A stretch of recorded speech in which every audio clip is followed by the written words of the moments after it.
بسم اللہ الرحمن الرحیم۔ السلام علیکم ورحمۃ اللہ وبرکاتہ۔ ناظرین، آپ دیکھ رہے ہیں میرا چینل دنیا کی آرزو۔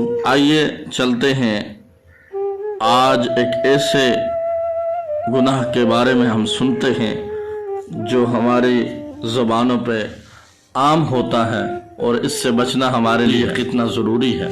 ہماری زبان جسم کا ایک چھوٹا سا ٹکڑا ہے، لیکن یہ ایک ٹکڑا پورے جسم کو جنت میں بھی لے جا سکتا ہے اور جہنم میں بھی۔ ہم فارغ اوقات میں فون کالز اور میسج پر اسی طرح ملنے جلنے اور محفلوں میں گفتگو کرتے ہیں۔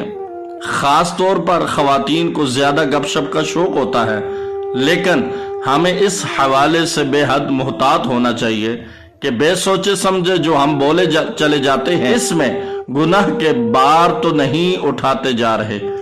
اس گپ شپ میں کثرت سے بہت نارمل سمجھ کر کیا جانے والا گناہ غیبت ہے۔ غیبت وہ بات ہے جو کسی کی پیٹھ پیچھے کی جانے والی ایسی بات ہو جو اس کو بری اور ناگوار لگے، چاہے یہ برائی اس میں موجود ہو۔ ہمیں اس عادت کو اپنی روٹین کی گفتگو سے نکال دینا چاہیے۔ ہم اپنی روز کی گفتگو ریکارڈ کریں تو زیادہ تر فضول اور گناہ کی باتیں ہوں گی۔ باریکی سے جائزہ لیجئے اور دوسروں کا نہیں بلکہ صرف اپنا۔ کتنی ایسی باتیں ہماری روٹین کی گفتگو میں موجود ہوتی ہیں جب ہم لوگوں کو ڈسکس کرتے ہیں جو ان کو بری لگیں، یعنی غیبت۔ اس کو چھوڑنے کے لیے سب سے پہلے اس کو گناہ مانیے۔ اس کو ہم بہت نارمل سمجھ کر رہے تھے، اب اس کے لیے کراہت دل میں پیدا کریں تاکہ ضمیر اس سے روک لے۔ میں مردہ کچا گوشت کھا رہی ہوں، میں اپنی محنت سے کمائی نیکیاں ضائع کرتی جا رہی ہوں اور اپنے ناپسندیدہ بندے کو گفٹ کرتی جا رہی ہوں اور اس کی گناہ اپنے سر لیتی جا رہی ہوں جو میں نے کیے ہی نہیں۔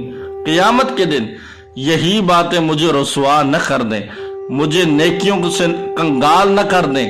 اس عادت کو ختم کیجئے قبل اس کے کہ یہ بہت پکی ہو جائے اور پکی ہو کر غیبت چغلی میں بدل جائے۔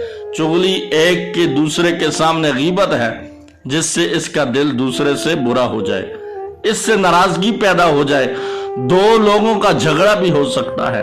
اب اپنے گناہ کے لیے بہانے اور تعویلیں مت تراشیے، ورنہ ہم اسے چھوڑ نہیں پائیں گے۔ چغلی کرنے والے کو قبر میں عذاب ہوگا، اس بات کو یاد رکھیں۔ جب ہم چغلی کرتے ہیں تو سامنے والے ہمیں اپنا خیر خواہ سمجھتے ہیں، لیکن یوں ایک کے سامنے دوسرے کی برائی کر کے ہم ان کی خیر خواہی نہیں کر رہے بلکہ ان کے دل ایک دوسرے سے کھٹے کر رہے ہیں۔ لوگوں کو غیبت میں ڈسکس کرنا اور ایک کی بات دوسرے اور دوسرے کی پہلے کے سامنے کر کے گویا چغلی کرنا، آخرت میں اور قبر میں ان کے سخت عذاب حدیث سے پتہ چلتے ہیں۔ ان کو ذہن میں تازہ کریں تاکہ اللہ کا خوف دل میں پیدا ہو اور یہ عادت چھوٹے۔ جو ہو گیا اس کے لیے توبہ کیجئے اور اپنی توبہ پر قائم رہنے کی دعا مانگیں کہ اللہ تعالی ہم سب کو اس توبہ پہ قائم اور دائم رکھے اور توبہ پہ استقامت عطا فرمائے۔ اللہ ہم سب کو گناہوں سے محفوظ رکھے۔